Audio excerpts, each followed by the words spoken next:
Hi, I'm Justin Thames, Director of Governmental Affairs for the Florida Institute of CPAs, and welcome to this week's edition of Impact Report, your weekly update on all things impacting the CPA profession here in Tallahassee. Well, we are supposed to be 1 week away from the end of the 60-day legislative session. Supposed to be. We found out this week from both the Speaker and the House that they do anticipate that we're going to go into extra innings here in Tallahassee. There has been little movement on finalizing the state's budget. They also have a 72-hour waiting period that they have to wait on once they've finally reached an agreement. We are hoping that we will head into conference where both the House and the Senate are going to start working out their differences within the budget this weekend, but that just prolongs the amount of time that we have left to see pieces of legislation move through the process, which can be a good thing or not so good of a thing. Some quick updates on the bills that we've been tracking. First and foremost, I want to say a big thank you to Representative Cindy Stevenson and Senator Joe Gruters. They are the bill sponsors for the CPA legislation this year.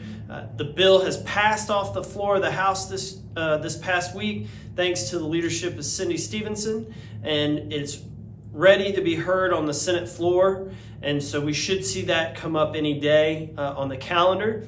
Again, for those of you that may have missed some of our earlier updates, the big pieces of the legislation include a retired status for CPAs that will allow some of our members to continue to be retired CPA instead of having to give their license back up.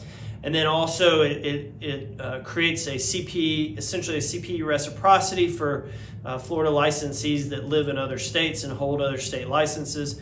So some good clarifying information in there and some proactive approach to some licensure issues that we've seen. Outside of that, we've talked a lot about deregulation bills this year. There's been three main bills that we've discussed. There's the general deregulation package that's a priority for the governor.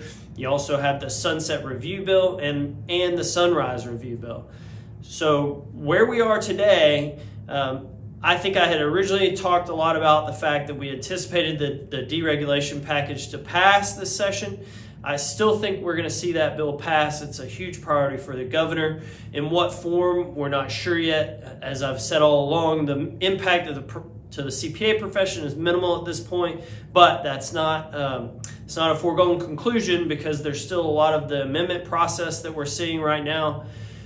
That bill currently is stalled both in the House and the Senate. There's been a lot of discussion back and forth, and there's been some amendments that have been proposed for that piece of legislation. So it's kind of a wait and see as to whether or not it moves forward.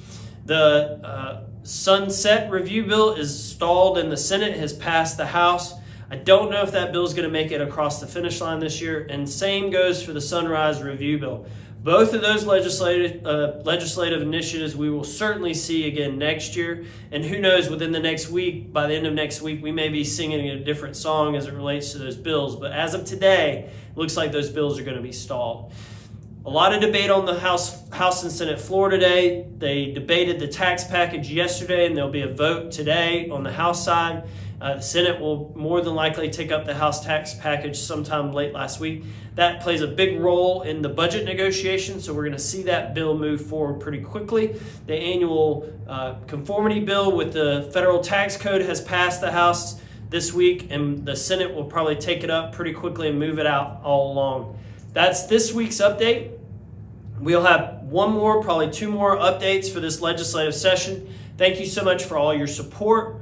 And thanks to all of our volunteers for reviewing legislation all over this session. Couldn't do it without you. If you have any questions, email us at govaffairs@ficpa.org. See you next week.